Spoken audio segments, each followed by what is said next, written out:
한때 페르시아라 불리던 이란은 2000년 동안 조용히 자기 일만 하며 여러 왕조를 거쳐왔습니다. 마치 우리나라의 조선, 고려처럼 평범하게 지내던 나라였어요. 그런데 1908년 운명을 바꾼 그 사건이 일어났습니다. 중동에서 최초로 유전이 터진 곳이 바로 이란이었습니다. 사우디아라비아보다도 먼저였어요. 이 소식을 들은 영국이 즉시 관심을 보이기 시작했습니다. 이렇게 해서 외세의 개입이 시작되었어요. 영국은 자연스럽게 도움을 준다는 명목으로 이란의 영향력을 확대하기 시작했습니다. 1925년 팔레비 1세라는 국왕이 등장했습니다. 이 국왕은 대단한 비전을 가지고 있었어요. 철도를 건설하여 서구처럼 기차가 달리게 하고 모든 국민이 교육받을 권리를 보장하며 여성 차별을 없애고 산업화를 통해 선진국을 만들겠다는 포부였습니다. 페르시아에서 이란으로 국명도 바꾸고 정말 멋진 근대 국가를 만들려고 했어요. 하지만 영국은 이란이 너무 똑똑해지는 것을 달가워하지 않았습니다. 기름만 파서 주면 되는데 왜 이렇게 발전하려고 하느냐는 것이었어요. 2차 대전이 터지자 영국은 이란에게 참전을 요구했습니다. 하지만 팔레비 1세는 단호하게 거절했어요. 서구 열강들끼리 싸우는 일에 끼어들 생각이 없다며 중립을 선언한 것입니다.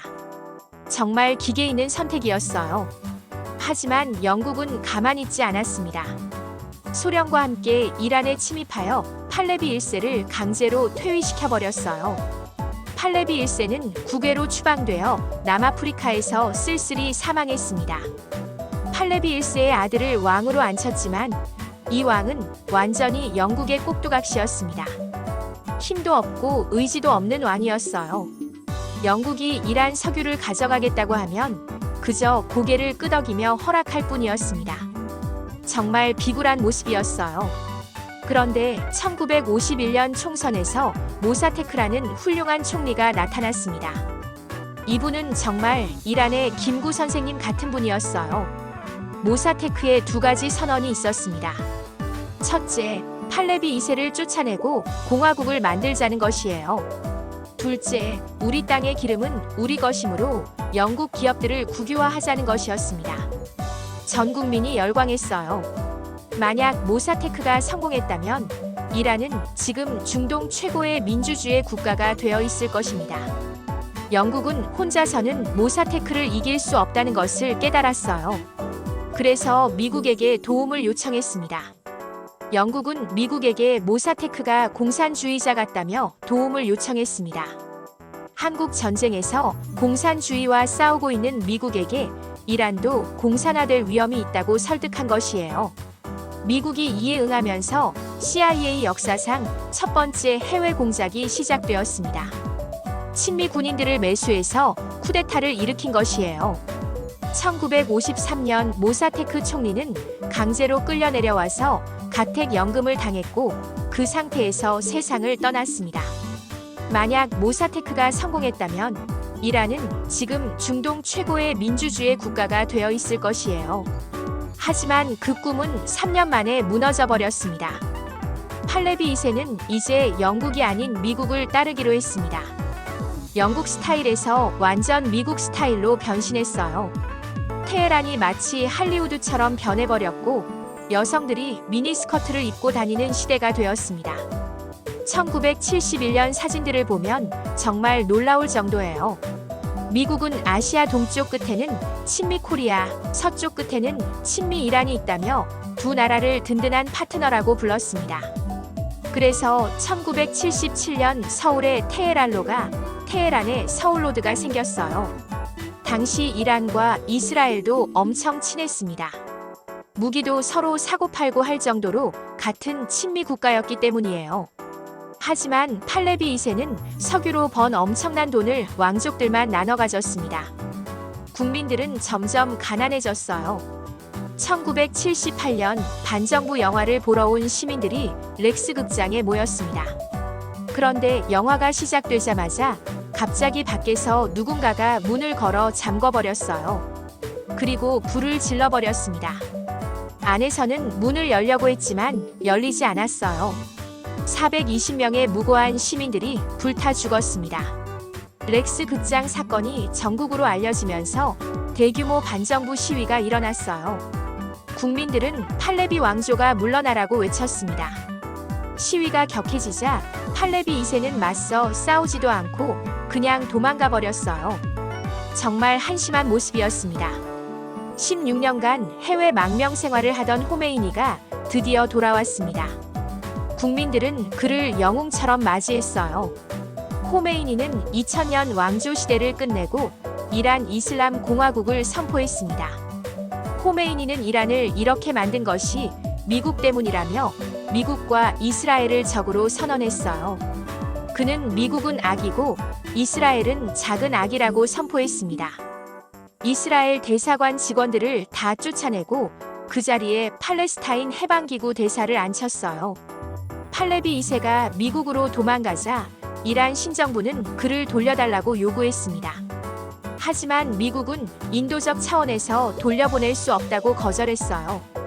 이에 분노한 테헤란 대학교 학생들이 미 대사관을 점거하고 직원 52명을 인질로 잡았습니다. 무려 444일 동안 억류했지만 의외로 인도적으로 대우했다고 해요. 크리스마스에는 선물도 주었다고 합니다. 카터 대통령은 델타포스를 보내서 인질을 구출하려고 했어요. 그런데 델타포스가 테헤란 근처에도 못 가고 공중 충돌에서 자멸해버렸습니다. 미국으로서는 완전한 망신이었어요. 미국은 사담 후세인에게 이란을 공격하라고 부추겼습니다. 무기도 지원해주겠다고 약속했어요. 이라크는 원래 이란보다 훨씬 약했습니다. 파일럿들을 프랑스에 훈련 보내면 80%가 탈락할 정도로 군사력이 떨어졌어요. 하지만 미국의 지원으로 8년간 전쟁을 했습니다. 심지어 1차 대전 이후 처음으로 독가스까지 사용했어요. 피해 규모는 전체 사상자가 약 100만 명, 독가스로 인한 사상자가 약 5만 명에 달했습니다. 이란 입장에서는 억울할 수밖에 없었어요. 가만히 있었는데 갑자기 침공당하고 독가스까지 맞아야 했던 것입니다. 8년 전쟁 후 이란은 현실을 깨달았습니다. 사방이 다 적이었어요. 미국, 이스라엘, 이라크. 이란이 살아남으려면 핵무기밖에 답이 없다고 생각했습니다.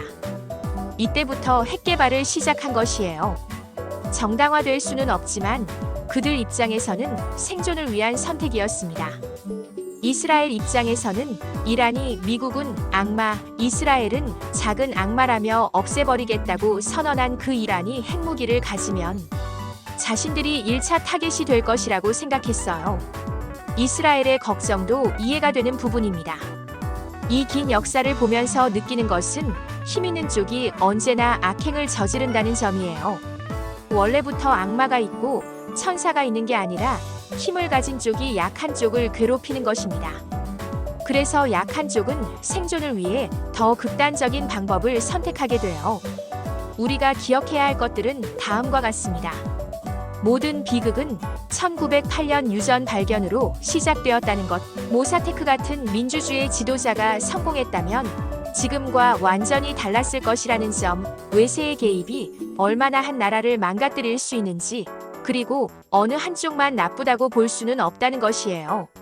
지금도 중동에서 벌어지고 있는 갈등들에서 누가 선이고 누가 악인지 쉽게 판단할 수 있을까요? 역사를 알면 현재가 보이고 현재를 이해하면 미래를 준비할 수 있습니다.